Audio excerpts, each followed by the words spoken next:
Hello everybody, I hope you're having a wonderful day, and today I would like to share with you guys my final thoughts on the Bestechman knives. Good boy. This is indeed a good boy for sure.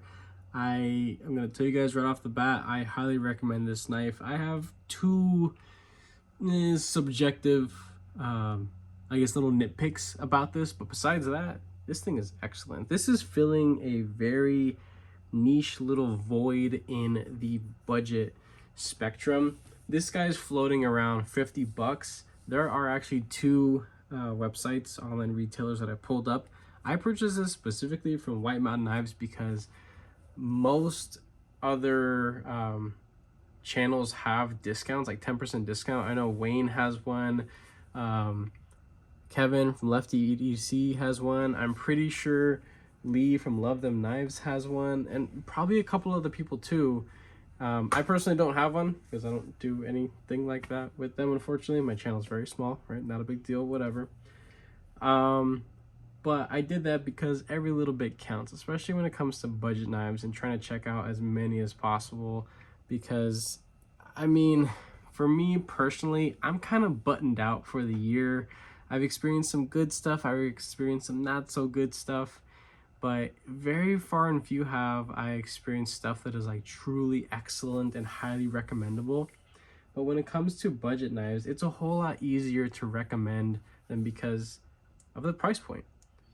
Most people can justify something floating around 100 bucks or sub $50 because that's reasonable for the non-knife person, right? Or maybe you are a knife person and you're just kind of tight on a budget, but you still want to check out something cool this week or this month, whatever. As far as I know, there aren't really any available except for maybe one variation on White Mountain Knives, but that's where you can get the little discount. The reason why I have Blade HQ pulled up as well, it's because all color variations are available. So there are a total of 6 available on Blade HQ and one that is coming soon, and it's like their Blade HQ like limited edition, like Desert Warrior looking one. It's pretty cool looking, and I know a lot of people are gonna go for it. I'm pretty sure the blade itself has like a PVD coating because it's like this copperish bronze kind of coating. It looks cool. I know a lot of people are gonna like it, but it's not available yet. But there are many colors. So I'm just gonna go ahead and share like pricing and specs from Blade HQ because that's where you're actually gonna be able to buy it, at least during the time that this video is coming out.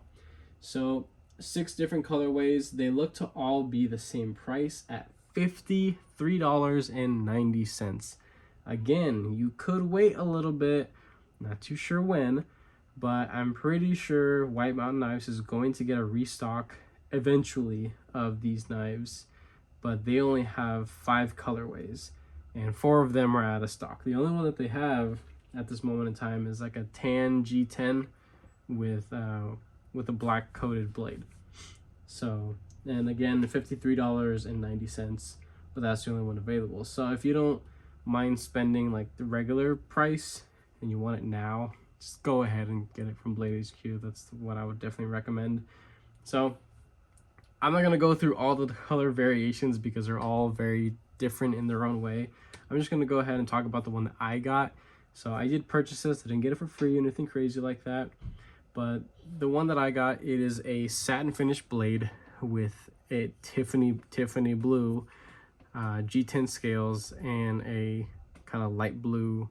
I'm pretty sure these are aluminum studs. I doubt they're steel and I doubt it's titanium. I haven't checked. It's kind of difficult to test because you can't really remove them too easily. I did notice, where is it? There's a little hole. Yeah, there's a little hole right there that I'm pretty sure you could take something to undo it, but I just haven't gotten into that, so I don't really need to. So I'm happy with the way that it is. And then all the hardware liners clip. It's all just regular raw or satin finished material. So there is that. Let's get into some size comparisons. We'll take weight. So this guy is pretty darn big, and what I was saying before, that this kind of fills a void in the button lock spectrum of this hobby. there aren't many EDC friendly full size button lock knives. There's a couple of them out there, but they're usually on the multi-$100 spectrum. So this is going to appeal to a lot of people for sure. Starting off with some big ones, we're going to do the Spyderco PM2. This is just a hair shorter.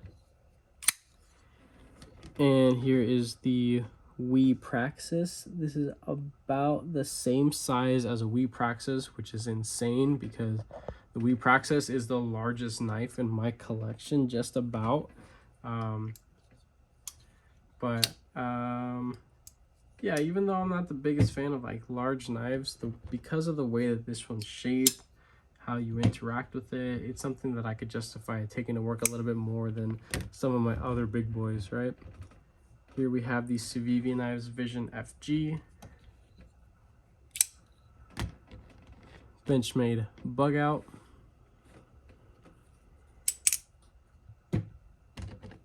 And two more, which are going to be shorties for sure. Native 5. And the F5.5. So hopefully these 6 knives help you guys get a good visual representation of what this good boy is all about. Again, full size, full length knife, but it's on the slimmer side and it's extremely lightweight. Let's go ahead and take the weight right now.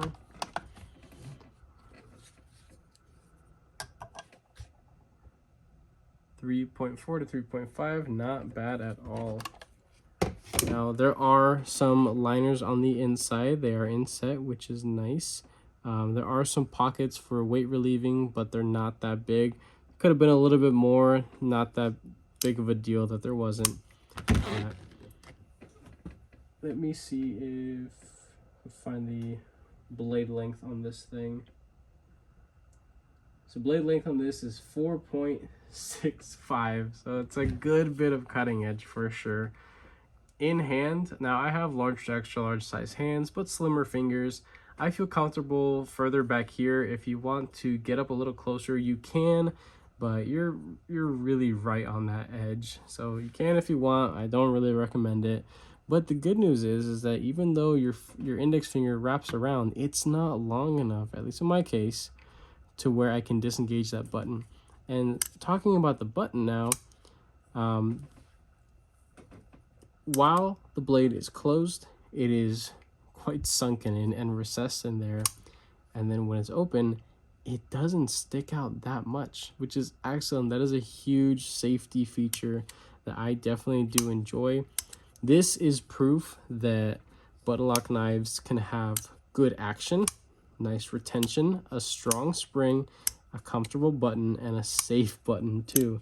Because I've been checking out a handful of button lock knives where the biggest issue, but also the biggest selling point, the fact that it's a button lock, is the knife's main downfall, which is very unfortunate because button lock knives are some of the best knives for people who have, I suppose, lesser dexterity, or maybe are just losing a little bit of, I guess, momentum when it comes to interacting with knives. So even with people who aren't the biggest fans of like flipper tabs or holes, thumb studs, they're well placed in my opinion. They're very easy to get at. Reverse flick is just fine. Thumb flick is definitely my favorite. But because of the placement of the button and how it's shaped, you don't have to dig in too far to actually disengage. The throw on the button is nice and I wouldn't say stiff, but it's strong. You do definitely have to get in there to actually disengage it, and I like that. So that's just a personal preference, but it's very comfortable. There's no texturing or anything on the button, doesn't really need it, but there's that. As I mentioned before, the spring is quite strong, and I appreciate that for sure. There is some jimping here on the spine. It is extremely fine. It's almost a little too fine, honestly, to where you really gotta push down on it, and then you actually understand that, hey, this is pretty good jimping. But if you're not really putting a whole lot of pressure, it's the spacing between the actual gems are so fine that it almost feels like it's not even there. So I'm glad that it's there, but I kind of wish now, after using this a good bit, and I've put 2 edges on this, so I've definitely used this knife a whole lot. Had to lay the edge back and reprofile a little bit just to get a little bit more slicier. But after using this, going through a lot of paper, a lot of cardboard, some stuff in the kitchen, yeah, I will say that I'd prefer that the jimping was a little bit more traditional jimping. I don't know if I have a good example of proper jimping. I mean, here I have the Urban EDC f 5.5. The depth is, I'd prefer that it was a little bit deeper, but the spacing is something a little bit more that I would prefer. You don't have to put a whole lot of pressure on it to really feel it. So this, you got to put a lot of pressure and then you feel it. So, but even still, this is a light duty knife in my opinion. Button lock knives are never really gonna be hard use knives unless things are built surrounding the actual pivot and the button lock, unless they're, you know, very well bolstered. This is going to be a well-rounded EDC knife with just a significantly longer reach than the average, because again, the length, the cutting edge length, and just how it feels overall in hand, it's excellent. It really is. One of the little nitpicks that I have is going to be the T6 all over the place. Now the hardware is excellent. It's actually very easy to interact with it, take it apart, do basic maintenance. But again, on this size of a knife, they really should have done T8. It wouldn't have taken away from the design, and it wouldn't have really cost them anything different. So that's, yeah, again, a personal thing, but I know a lot of people would appreciate T8s. It's possible, I know it is. They just didn't do it, so that was kind of lazy. The pocket clip, it's excellent. While it seems very thin, very tight in there, it actually isn't. It's very welcoming to a lot of different pant materials. Slides in and out rather well, and even though it is sitting on some of these cuts that are made into the G10 scales, I don't really believe it's gonna fray up your pants much. This has been in and out of all different pant material, and I don't feel it's snagging whatsoever. It is very clean in and out, and I do definitely enjoy it. In hand, this doesn't feel sharp. Nothing feels like it was, you know, left unfinished or untouched. And I do definitely like that. The G10 itself does have a sort of like semi-grippy-ish peel ply kind of texture. It's not super rough or rugged by any means, but it's good to go. I definitely like that for sure.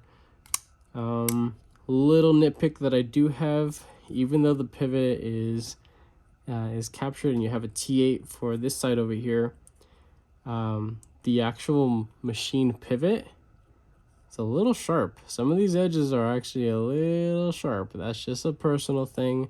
You're not going to be interacting with that space much, but that is just something worth noting. You can reverse carry the pocket clip, which is wonderful. And even for left-handed people, this is going to be a safe knife to own and to actually use, because in the standard, I suppose, hammer grip, you can't disengage that at all. So there's plenty of space. If you're choked up, even if you're further up here, because the button is just so well recessed and so well positioned, this is going to be one of the most highly recommended knife for left-handed people, which is absolutely excellent. So I'm not a left-handed person, so even I still slip off a little bit, but this is excellent, just absolutely wonderful. Well centered for the most part. At times it does kind of look like it's favoring the clip side just a little bit, but that's not that big of a deal. For the price point, there isn't a whole lot here to justifiably complain about. The blade finish, that's again going to be a personal preference. I'm not a fan of satin at all. The blade material, it is D2, and while D2 is a good to go blade material in this price point, I know a lot of people at this point are kind of D2'd out. They're kind of tired of it, and this knife should have been brought to the hobby in 14C28N. From my knowledge, Bestechman has maybe 1 or 2 other knives, and they're actually in 14C28N. I don't know why those were brought into production with that material versus this model. But the thing is that this is such a good knife that you're gonna want to use it a lot more, like a lot. It's just it's a wonderful knife. But that means the more you use it, the duller it gets faster, right? So you're gonna have to go and sharpen it more, and not everybody is gonna want to have to sharpen their knife multiple times. But rest assured, even if you do have to sharpen it multiple times, I did lay back the edge a little bit just to get it a little bit slicier. I think it's at a 18-degree edge, 18 or 17-degree edge. It's pretty darn slicey. Edge geometry, the thickness out to the tip, there's a good bit of strength, but because it is D2, it's not gonna have the best edge retention. And of course, this variation is uncoated. While there are other variations that have coatings on it, this is more susceptible to rusting than one that has a layer of protection of coating. So there's that to consider. So I mean, overall, I still highly recommend the knife because it is wonderful, as it is. Action is great. It being on bearings, it's wonderful. Placement of the studs, it's great. The jimping could be a little bit more spaced apart, maybe a little bit further out. I do like that the spine is semi-crowned a little bit, and it almost looks like the crown was the crown. It almost looks like the spine had a stone washing. I think it would have been pretty cool to see that finish on the rest of the blade because it just smudges all over the place, and I've been continuously wiping this thing, just trying to keep it looking good. That's just me. I like my knives looking, nice and shiny and nice and clean. As much as I do enjoy using this, it's just not going to stay as good looking for as long as possible. And it is D2, so it's going to get scratched really easily in your area versus, my area. It could rust potentially, so definitely you got to keep up with blade maintenance, as in putting, I don't know, some sort of like blade shield or WD-40 or just some form of oil just to keep things nice and clean. But the more you use it, you're gonna wipe that stuff away, and you gotta be a little mentally conscious of that. So those are really my only nitpicks and downsides. So T6 all over the place, the fact that it's such an incredible knife, incredible design, but it was brought to the market in D2, which it really shouldn't have been. And the jimping could have been a little bit different.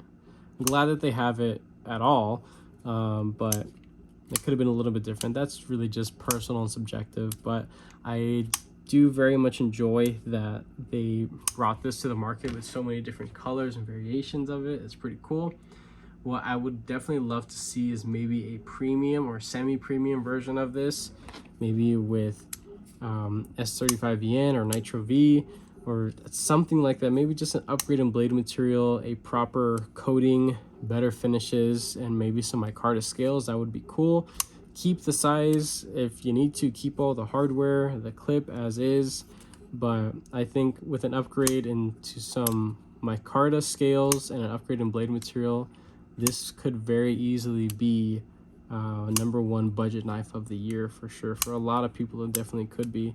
I do definitely like that the spring is strong enough to where you don't get much of a bounce, and it is still pretty smooth, but it does still bounce a little bit every once in a while, but it's strong enough to hold that blade in. This isn't really one where you can, flick it out. If you go like this, there are some button lock knives that I've tested out that the springs are very weak, and it's very unfortunate because they were on some wonderful designs. But I'm glad that Bestechman got it right for sure, so I definitely like that.